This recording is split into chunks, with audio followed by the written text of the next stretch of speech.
Buenos días, queridos alumnos. Qué gusto estar con ustedes nuevamente. Ante todo, felicitarlos a todos los que están escuchándonos y siguiendo todas las clases de una manera ordenada, porque les va a ir muy bien.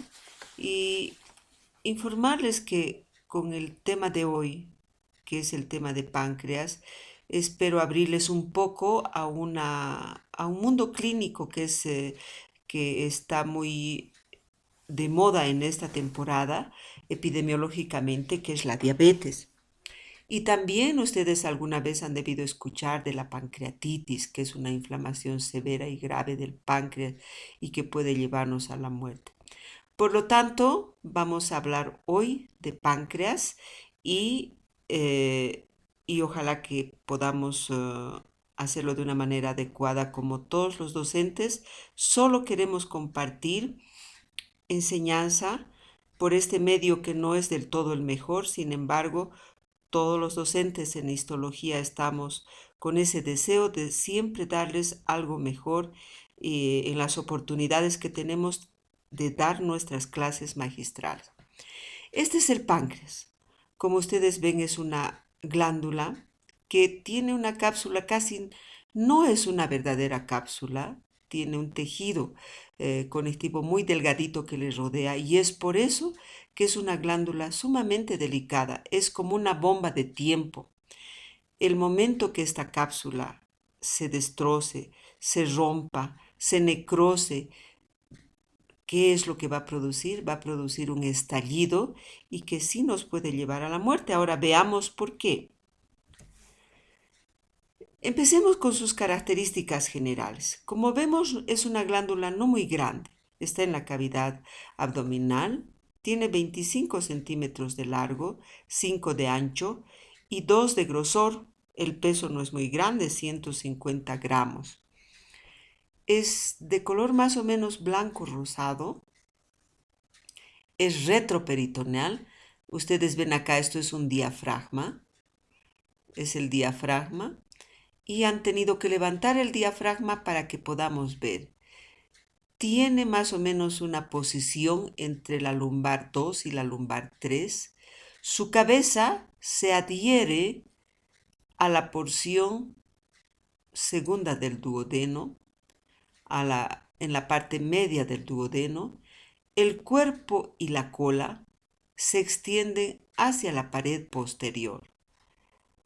Entonces, además, tiene cierta unión o cierta comunicación con el vaso, que también es un órgano sumamente delicado.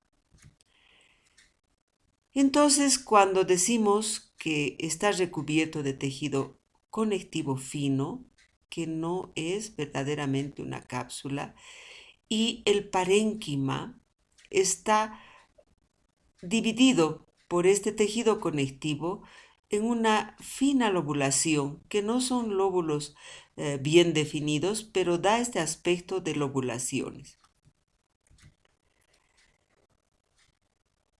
Es la segunda glándula en tamaño del aparato digestivo.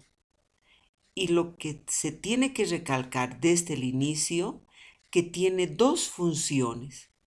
Una exocrina, que segrega cada día más o menos 1.200 mililitros de jugo digestivo, que son indispensables para la digestión de lo que comemos, que son carbohidratos, grasas, proteínas, carnecita, azúcar.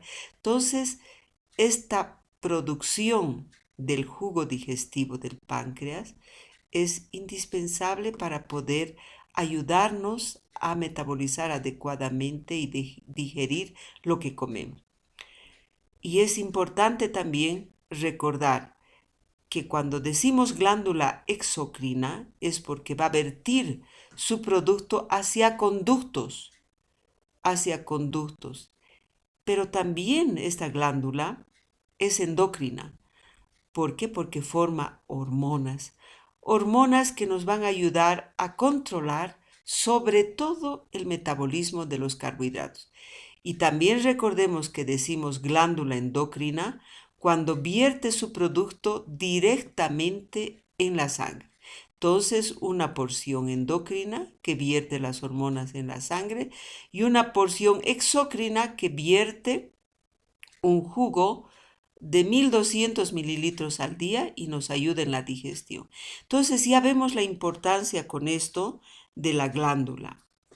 Sin embargo, es bueno, yo les dije que era como una bomba, pero ¿por qué? ¿Por qué es una bomba?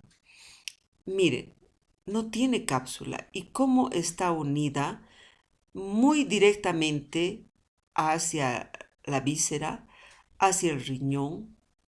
Prácticamente toda la cabeza está detrás del tubo digestivo, del duodeno exactamente, pero miren en la parte posterior está en relación completa con vasos sanguíneos grandes, que son la aorta, que son la vena cava, y la parte de la cola que llamamos en el páncreas está relacionada con el vaso y también la parte posterior con el riñón. Entonces, si esta glándula produce jugos digestivos, sufre un estallido en algún accidente o sufre una inflamación aguda como es después de la ingesta de alcohol y nos da pancreatitis aguda, ¿qué va a ocasionar? Todo ese jugo digestivo va a destrozar lo que existe alrededor del páncreas. Entonces, por eso llega a ser una bomba que hay que tener mucho cuidado y cuidar esta glándula. Miren, si nosotros debridamos un poco, ¿cómo vemos la parte exócrina que está vertiendo su producto directamente hasta el duodeno? ¿No? Tenemos un conducto principal de excreción. Esta es la cara anterior.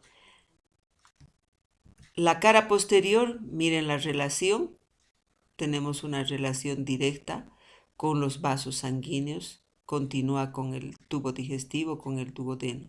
Entonces, estas imágenes deben estar toda la vida en nuestra mente para poder cuidar esta glándula. Entonces, ahora vamos a ir describiendo las dos partes y empezamos con el tejido acinar del páncreas exócrino. Esta glándula acinar con muchos lobulillos. Síganme un poquito con el puntero, por favor. Esta cosita roja que se va moviendo es el puntero. Entonces, tiene muchos lobulillos unidos. Estos lobulillos están unidos por un estroma. Estroma es la canasta que sujeta. Es lo que sostiene a todo este parénquima que está formando la glándula exócrina, la parte acinar del páncreas. ¿Ya? Entonces, este tejido de sostén, este estroma, es un tejido conectivo laxo que ha ingresado para darnos la canasta de sostén al páncreas exócrino. Este tejido conectivo, este estroma, esta canasta de sostén, va a tener vasos sanguíneos. Aquí tenemos una arteriola, tenemos una vena. Va a tener nervios que están distribuidos por el tejido conectivo y sobre todo vamos a tener conductos por los que se va a vertir hasta afuera todo lo que se produce a nivel del páncreas exócrino que ya vamos a ir viendo en las demás diapositivas. Ahora, estos acinos,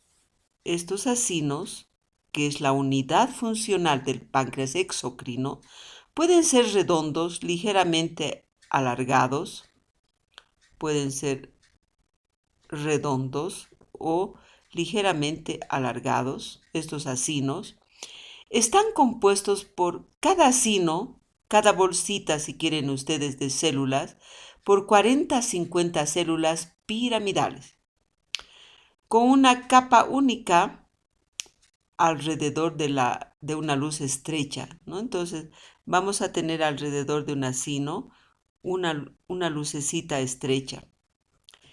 Y estas células tienen un citoplasma basal, que es muy basófilo. Ahora, en estas células hay una concentración muy grande de ribonucleoproteínas, un núcleo, como ven ustedes, esférico, y un nucleolo prominente. ¿Cómo? Entonces, vemos aquí los núcleos y vemos sus nucleolos prominentes. Un citoplasma basal fuertemente basófilo, ribonucleoproteínas, y vamos a tener cisternas importantes en el retículo endoplásmico rugoso, mitocondrias, vacuolas en el aparato de Golgi y un nucleolo que se va a hacer muy evidente a nivel del núcleo. Entonces, si esta es la célula piramidal, vemos que tiene además la presencia en la parte apical, en la parte superior de la célula, gránulos de zimógeno. Estos gránulos de zimógeno están rodeados de una membrana y vesículas secretorias rodeadas por la membrana, ¿no? Aquí tenemos algunas vacuolas, un aparato de Golgi bien desarrollado que está entre el núcleo y los gránulos de zimógeno. Entonces también es bueno recordar teóricamente que acá van a estar todas las enzimas digestivas, pero son precursores de las enzimas digestivas y estos gránulos disminuyen después de haber ingerido un alimento. Ahora, hay una relación directamente inversa. Cuando aumentan los gránulos, reduce el aparato de Golgi. Cuando se come mucho y se eliminan los gránulos con las enzimas precursoras, entonces vamos a aumentar la cantidad de aparato de Golgi. Cuando vemos a continciones especiales, podemos ver esta cantidad de gránulos de zimógeno. Es por eso que les decía, ¿por qué es una bomba?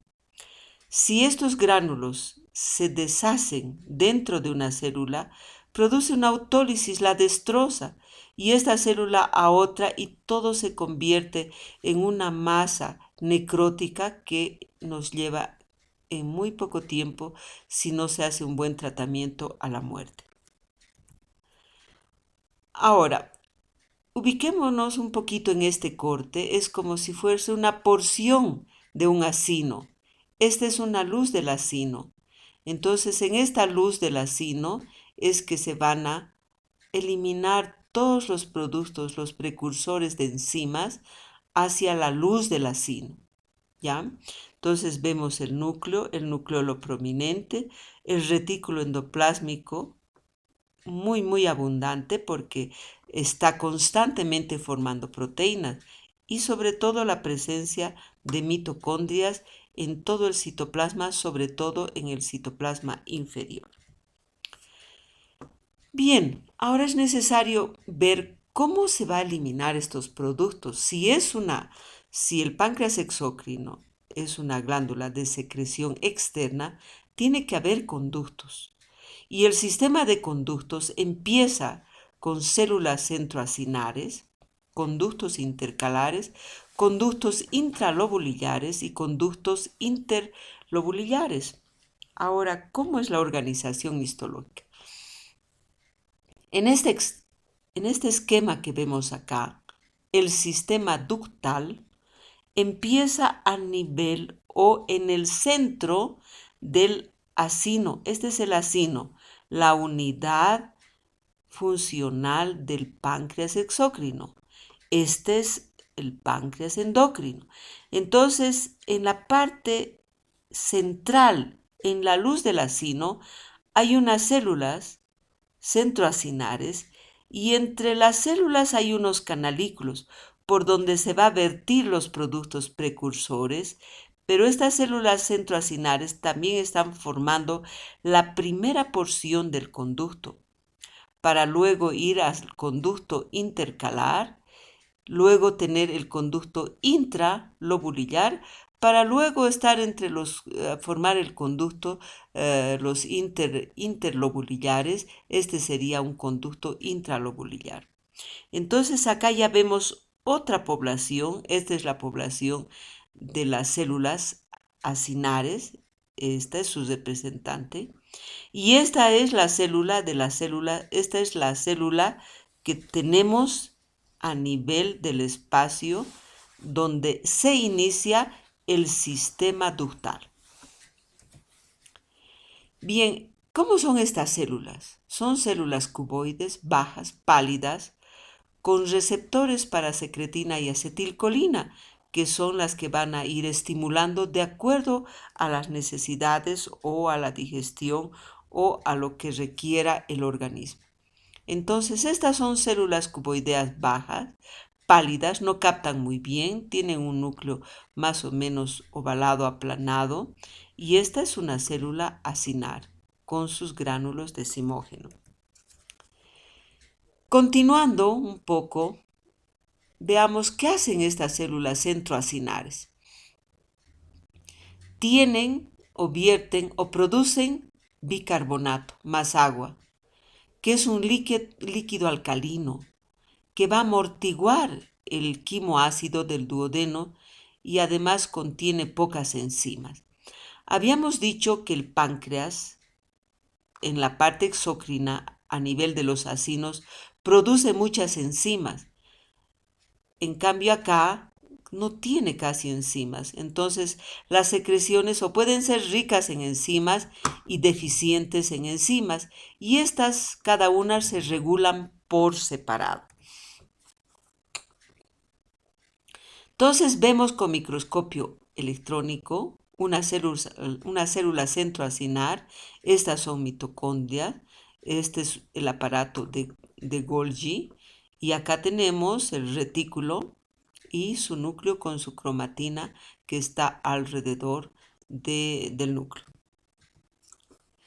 Bien, siguiendo con el sistema de conductos por donde va a drenarse la porción externa de la producción del páncreas exocrino, vamos a ver que de las células centroacinales, que son células cuboideas bajas, luego vamos a encontrar los conductos que ya saliendo, que son los conductos intercalares, que van a tener, que son a distancia bien corta. Después de las células centroacinares van a continuar a estos conductos intercalares que drenan todo el componente del acino, tanto lo producido por las células centroacinares, que es un producto alcalino que va a amortiguar, habíamos dicho, como las propias enzimas producidas por estas células piramidales. Pero después esto tiene que continuar y vamos a tener los conductos intralobulillares y luego los conductos interlobulillares, que según va aumentando de diámetro, también las células van tapizando con una altura cada vez mayor hasta ser cilíndricas y formar un epitelio muy característico a nivel de estos conductos. Entonces, esta es una tinción especial donde vemos un conducto intercalar. Acá vemos otro conducto intercalar y acá vemos los acinos, simplemente cortes de acinos con sus células piramidales. Estos conductos intercalados, repitiendo un poquitito, van a confluir en los conductos intralobulillares, donde el epitelio ya es un epitelio cilíndrico bajo, pero cilíndrico. Ocasionalmente se piensa que puede haber algunas células calciformes que secretan moco. Según aumenta el calibre, también aumenta la cantidad de tejido conectivo que rodea a estos conductos. Si hago un esquema se entiende muy bonito. Célula centroacinar, células centroacinares, el conducto inicial, se inicia con el conducto intercalar, se une con otro conducto intercalar de otro acino para formar el túbulo que ya es colector intralobulillar. Entonces, este es un conducto colector intralobulillar donde las células son cúbicas, pero cúbicas cada vez más altas. Y este es un conducto interlobulillar donde las células son cada vez más altas, se hacen cilíndricas, el diámetro de su luz aumenta y también va aumentando el tejido conectivo que rodea. Bueno, si esto aprendemos así, como si fuese una cosa de repetición, no encontramos el sentido a veces, pero sí muchas veces uno se pone a pensar en las patologías, en las lesiones. Un cáncer, por ejemplo, de páncreas, puede existir un cáncer que obstruya estos conductos. Entonces, cuando se hace biopsia, uno tiene que recordar esta histología, ver la característica de estas células tan finamente ordenadas y además sus núcleos que son ovalados y basales. Entonces una alteración de la arquitectura misma de esta nos lleva al diagnóstico en la anatomía patológica. Entonces, cuando vemos un páncreas, vemos así: porción exocrina llena de acinos, lobulillos, no muy bien definidos, porción endocrina, conductos, vemos una arteria que está rodeando sede músculo, fibras musculares lisas, y atravesando o yendo por estos trayectos de tejido conectivo. El tejido conectivo finamente está un poco como rodeando a estos acinos en la parte misma del parénquima, porque el parénquima del páncreas está formado por el conjunto de células acinares y el conjunto de células del páncreas endocrino, formando el parénquima. La canastita, el sostén, está formado por este tejido conectivo que está formando el estroma del páncreas. Bien, entonces el epitelio cilíndrico alto nos va a dar un jugo pancreático, nos va a dar enzima, nos va a dar iones bicarbonato. Todo esto va a estar producido por el páncreas exócrino, ¿no? Y el tejido conectivo, les repito, creo que por quinta vez, es proporcional al diámetro de la luz de los conductos. Si resumimos más, los conductos interlobulillares se unen a los dos conductos pancreáticos principales. Estos van a estar revestidos por un epitelio cilíndrico de bajo a alto, con algunas células calciformes y ocasionalmente células neuroendocrinas. Y miren, esta forma tan ordenada de los conductos excretores que van a ir hacia el conducto principal, que es el conducto que vemos acá, que viene desde la cola, y hay un pedacito que llamamos el conducto de Santorini, que se llama. Ambos van a drenar en la ampolla de váter que tenemos a este nivel y que también está drenando la vesícula con su conducto principal. Entonces, es así como se vierte todos los productos, y a esta distribución llamamos distribución monopódica. Muchas veces es importante recordar esto porque es una distribución de uno, monopódica, tan bonita a nivel del conducto principal que tenemos atravesando todo el páncreas. Este conducto pancreático de Wilson, el principal, su ramificación monopódica, que tiene su epitelio cúbico o alto, va a tener en su ampolla de váter y además el conducto accesorio de Santorini que tiene 2 a 5 centímetros, como hemos visto, encima de la papila que se encuentra a nivel de la ampolla de váter. Ahora hablemos un poco de la irrigación. No es clase de anatomía, solamente es para recordarles de que el páncreas es una de las glándulas sumamente irrigada. Mire, tiene dos fuentes de irrigación por la aorta a través de la mesentérica superior, por el tronco celíaco que da sus ramas la arteria hepática, y de esa nos da ramas de irrigación anteriores, posteriores, pancreático duodenal derecha, pancreático duodenal izquierda. Entonces es una glándula muy irrigada, por eso mismo es una glándula muy frágil. Y el retorno venoso en la misma dirección, pero llevando la sangre venosa. Ahora, estos vasos sanguíneos son ramas de la arteria esplénica, son ramas de la pancreático duodenal, de las arterias hepáticas y de la mesentérica superior que hemos visto.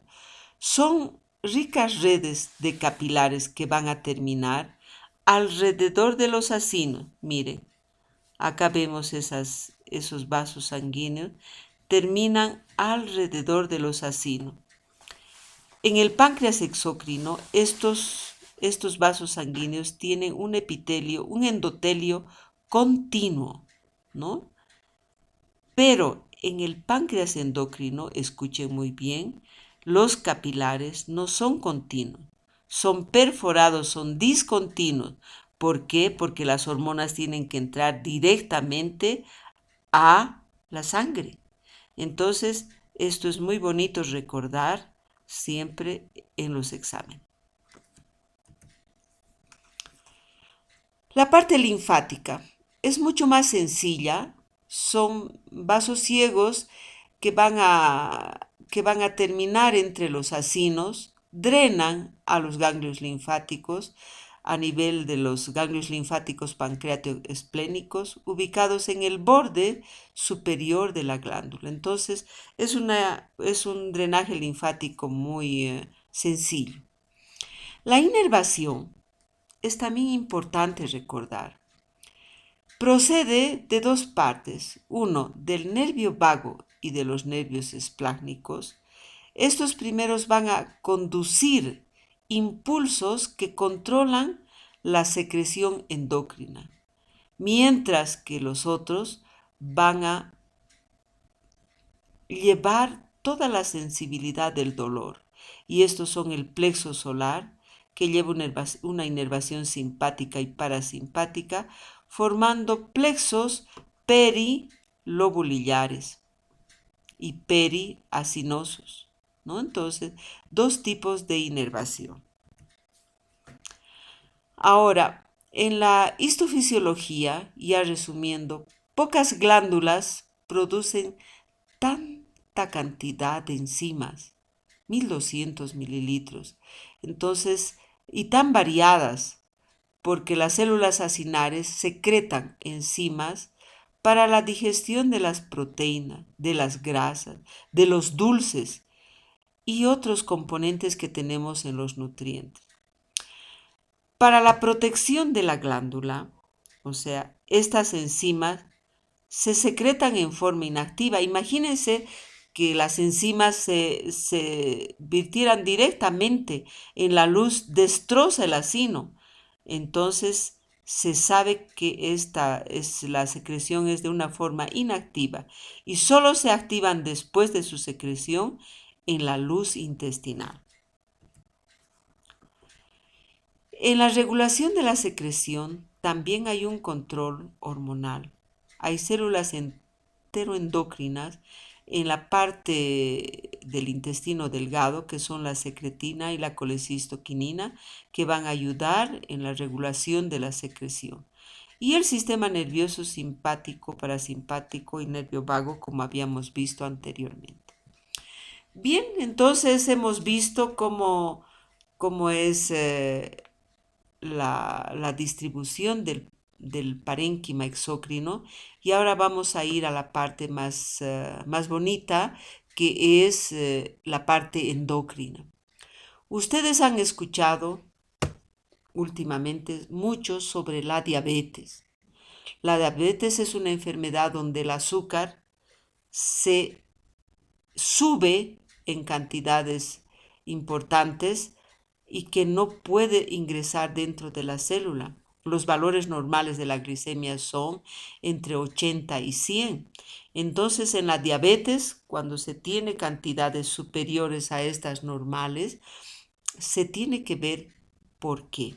Entonces, ahora vemos cómo es el funcionamiento del páncreas endocrino. Entonces, ¿qué es el páncreas endocrino? Son islotes celulares, son grupos celulares, donde van a haber 2.000 a 3.000 células en cada islote. Y se dice que son más numerosos en la cola del páncreas.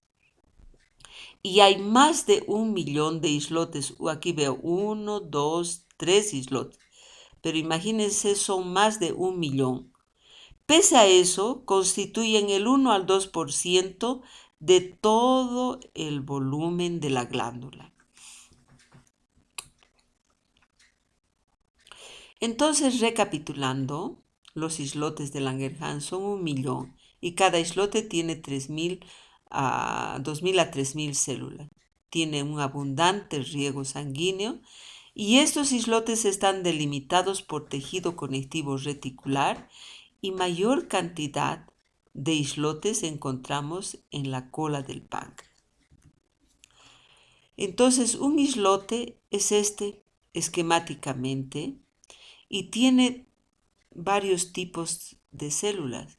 Las más importantes son las células alfa, que están distribuidas en la periferia del islote.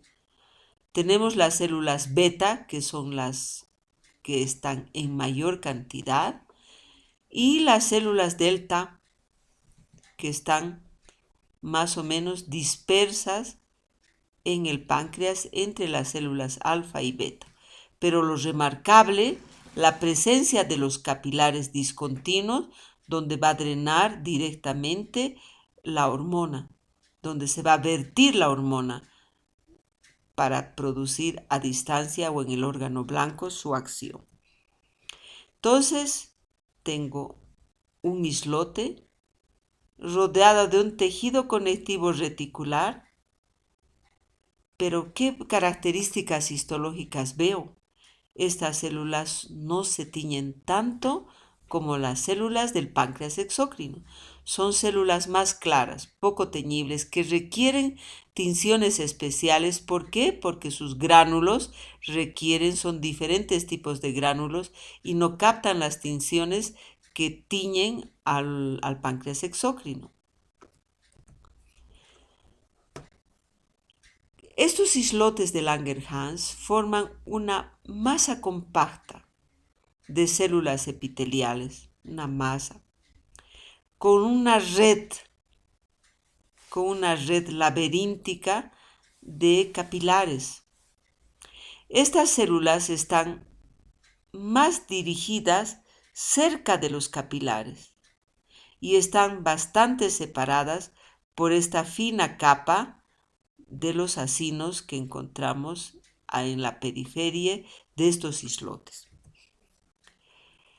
Contienen 4 tipos de células que ya les adelanté un poco: las células alfa, que producen el glucagón; las beta, la insulina; y las delta, la somatostatina; y las células F o PP también, que van a producir hormonas útiles en nuestro organismo. Las células alfa están ubicadas en la parte periférica. Las células beta son las células predominantes.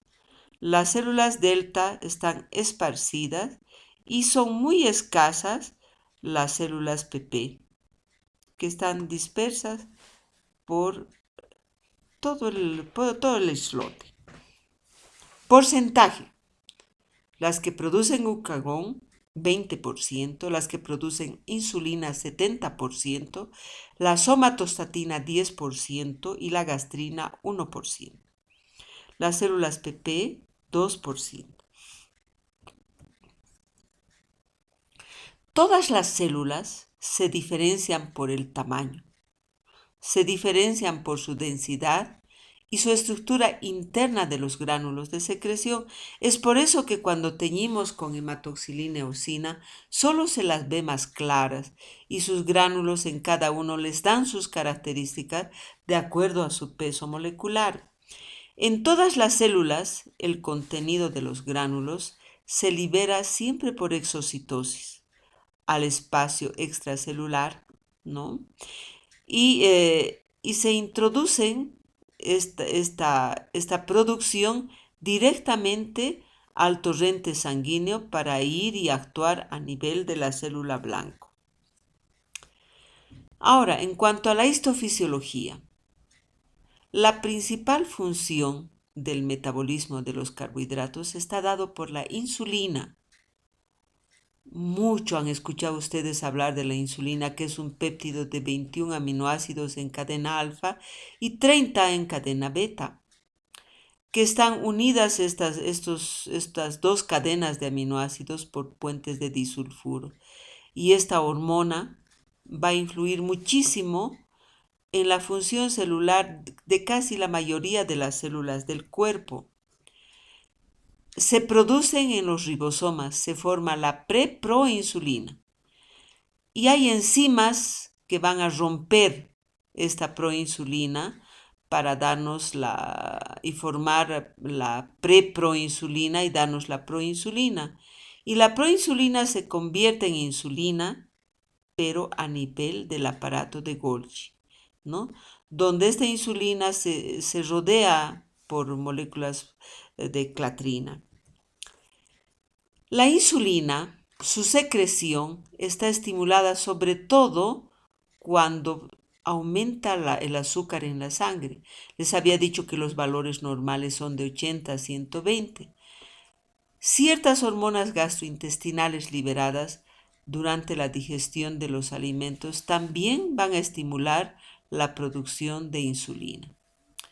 La insulina circulante se difunde en todas las células del organismo.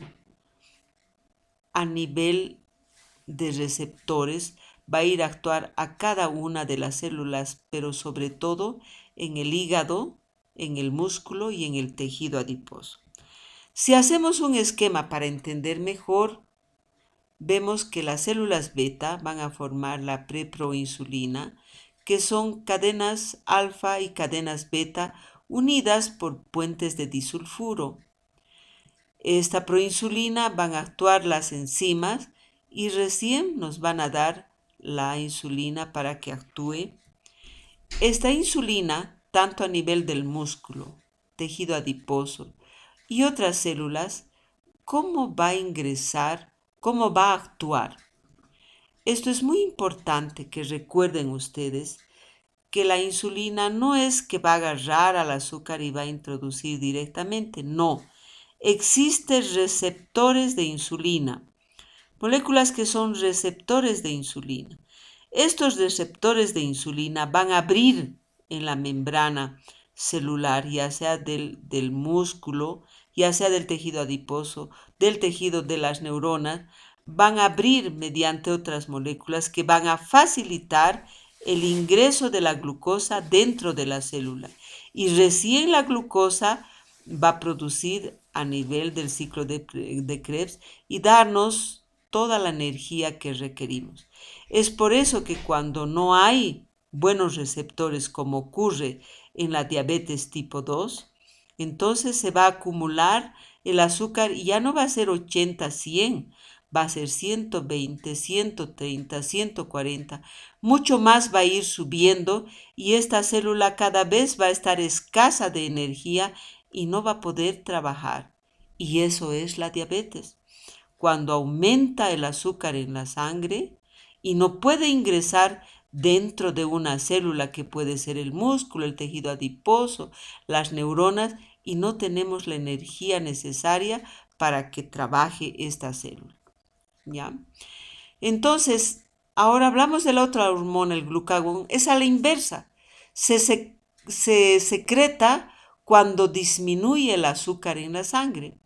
Entonces, pero esta hormona actúa no en las células, sino actúa principalmente sobre los hepatocitos, exclusivamente a nivel de los hepatocitos, donde va a aumentar la degradación del glucógeno. El glucógeno se almacena en el hígado, el azúcar se almacena como glucosa, luego se libera la glucosa hacia la sangre para poder subir el azúcar que había bajado de valores de 80, puede ser 70, 60, que podemos también tener problemas a nivel, a nivel cerebral, sobre todo cuando baja el azúcar. Y cuando desaparece todo el glucógeno, también en el hígado, el glucagón va a incrementar la gluconeogénesis, que es la neoformación de glucógeno. Todo esto pasa en los hepatocitos, ¿ya? Entonces, la hormona completamente, su acción es diferente a la insulina. La somatostatina, dos pocas palabras, que su secreción se produce después de las comidas, un aumento hay después de las comidas, y se piensa que esta hormona actúa más bien como inhibidor en los islotes. Disminuye la secreción de insulina, disminuye la secreción del glucagón, pero también a distancia indica que esta somatostatina nos va a reducir la capacidad, la motilidad en el tubo digestivo. Las células PP secretan un polipéptido pancreático, por eso se les dice PP.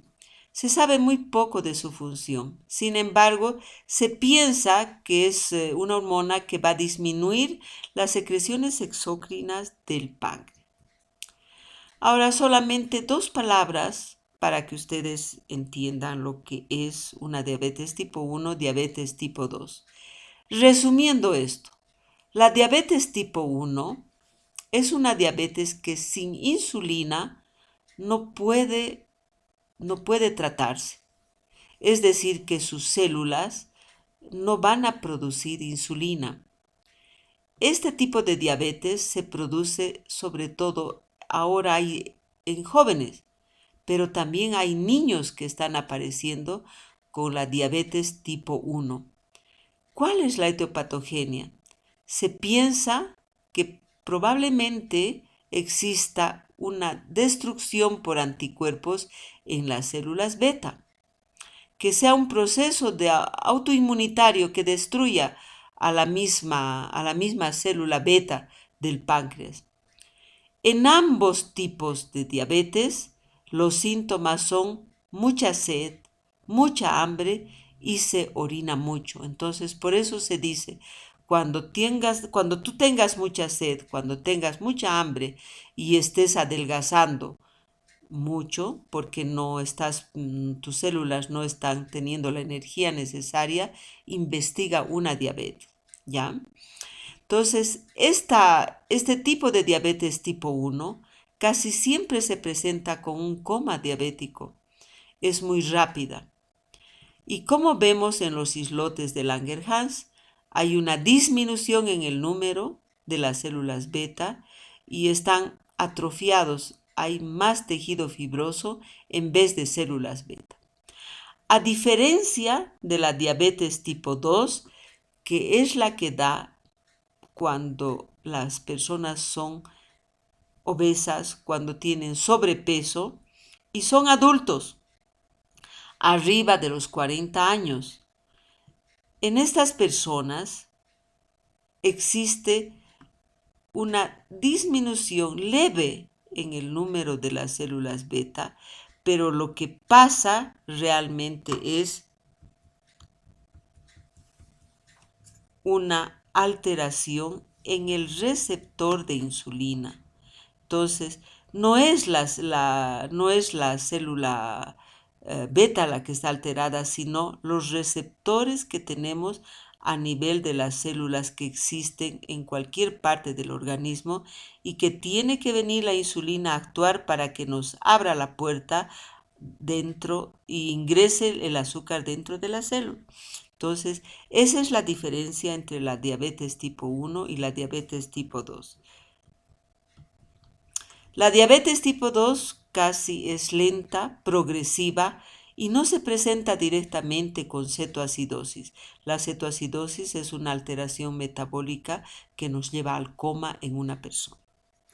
Bueno, pues muchachos, hemos conocido el páncreas, tanto el páncreas exócrino como el endocrino, y a partir de hoy, por favor, no alteren nada a nivel del páncreas, no beban alcohol, no consuman comidas que pueden alterar la producción de enzimas a nivel del páncreas exócrino, y tampoco se tiene que consumir mucho azúcar porque en algún momento podemos alterar nuestros receptores.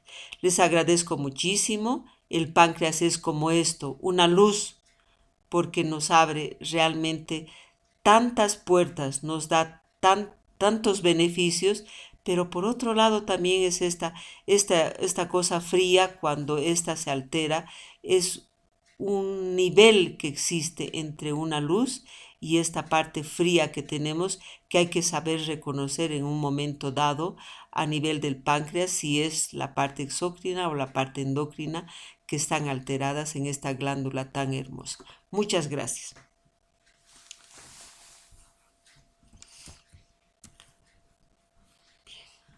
Ahora,